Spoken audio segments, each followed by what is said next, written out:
Hey everyone, welcome to the Horror Show. I'm Cecil Laird, here to do another solo review for you guys. This time I'm going to be talking about Beyond Skyline, which is, of course, the sequel to Skyline from 2010.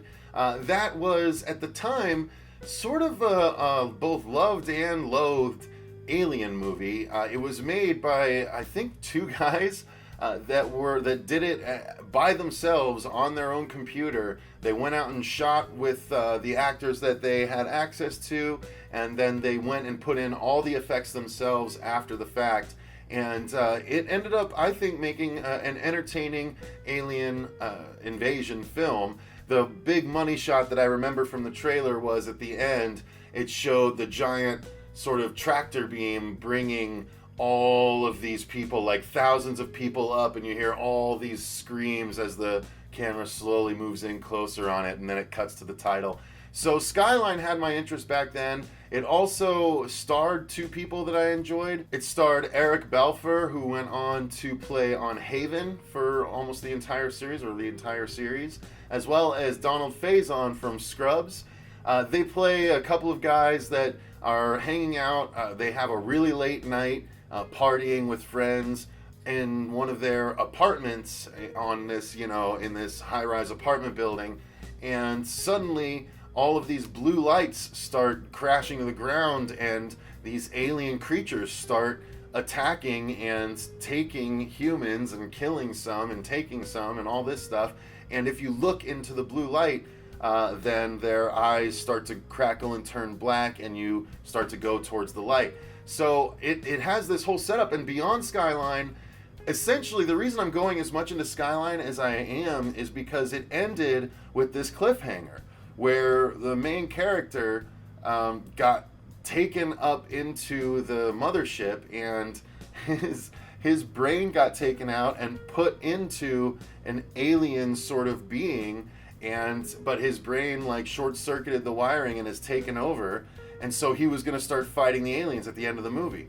Then we pick up with Beyond Skyline, and I didn't know if it was a prequel, a sequel, or a sort of runs alongside. And we're following Frank Grillo now, who you might know from the last two Purge movies, the second Purge and the third Purge. He played the bodyguard that was guarding, obviously, the electoral, the lady that was up for election in the third movie, and the guy that was out for revenge in the second movie. So he's playing in Beyond Skyline, and he's got this son that he's sort of got this tumultuous relationship with, and suddenly the aliens attack. So I do believe that the first half or so of this movie runs alongside the first movie. And then about halfway through, some stuff happens where our characters go up into the ship and they actually run into the character from the first film. And so it is definitely a direct sequel, but it's about Frank Grillo, and you can see on the poster these other two people, the woman and a child, as well as his son, and they all have to survive when the aliens attack.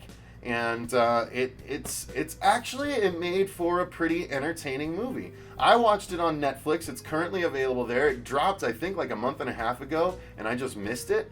We did a trailer reaction for it a while back, and I was excited about it because I love giant creature movies, and there were giant creatures in Skyline, and there are giant creatures in Beyond Skyline, even more than in the original Skyline, including this guy with all the Cthulhu-like look going on here. But it ended up being pretty fun. It's not much by way of in-depth story. I mean, it's just these people having to survive, and they're trying to throw in a lot of sort of interpersonal drama between the father and his son and this girl, and then this girl and the baby. Like, it turns into sort of a Ripley from Aliens thing later on. But it's or as far as the protective mother aspect goes. So it tries to do a lot of that stuff between the characters, and unfortunately a lot of that ends up sort of falling flat for me. But overall, I did enjoy the film because I like alien stuff like this, where it's like right in your face and it's big action and big creatures and craziness. I'm all about that. Like, since Independence Day, I've been all about that. So to that end, I actually really enjoyed it. Now, again, as I alluded to, the acting It's not terribly great. I mean, it's not anything to really write home about. I do enjoy Frank Grillo. I thought his son was pretty annoying, actually. I thought the girl, the love interest for the son, was okay. I thought the kid was kind of a little bit wooden, not given a whole lot to do. So the acting, again, not much to write home about, but I didn't go into this expecting the acting to be award-winning. I went in expecting to see some cool alien stuff, and that I did. So to that end, let me talk about the effects.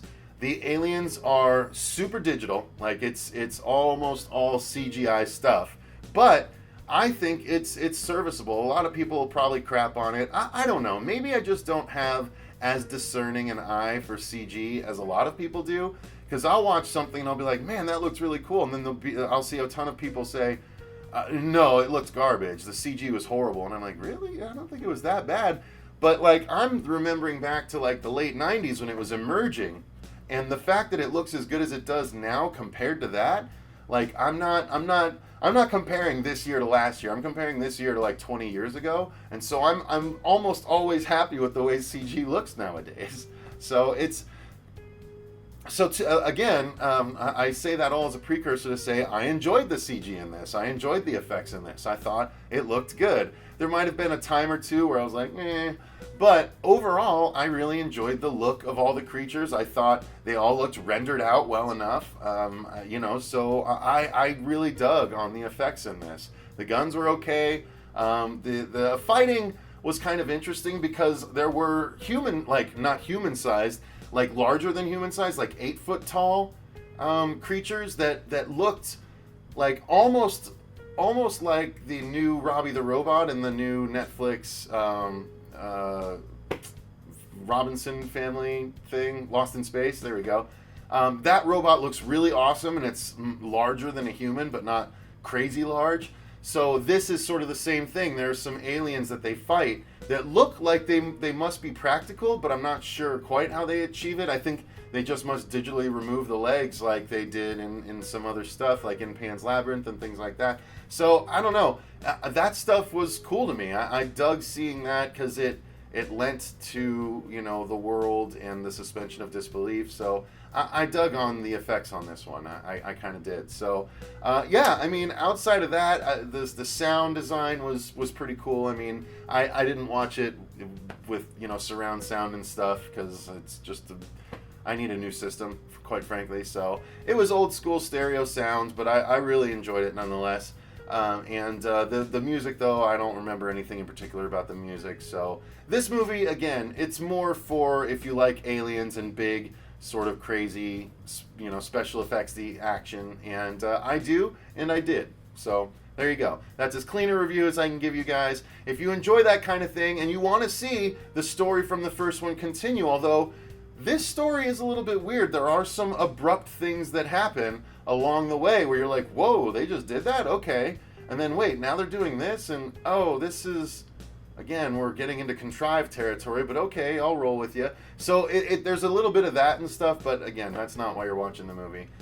It is a part of it. So, yeah, if you've seen this, let us know in the comments down below what you thought of it. If you haven't yet, let me know if this is going to make you go watch it. I mean, it was only about an hour and a half, I think, maybe an hour 40.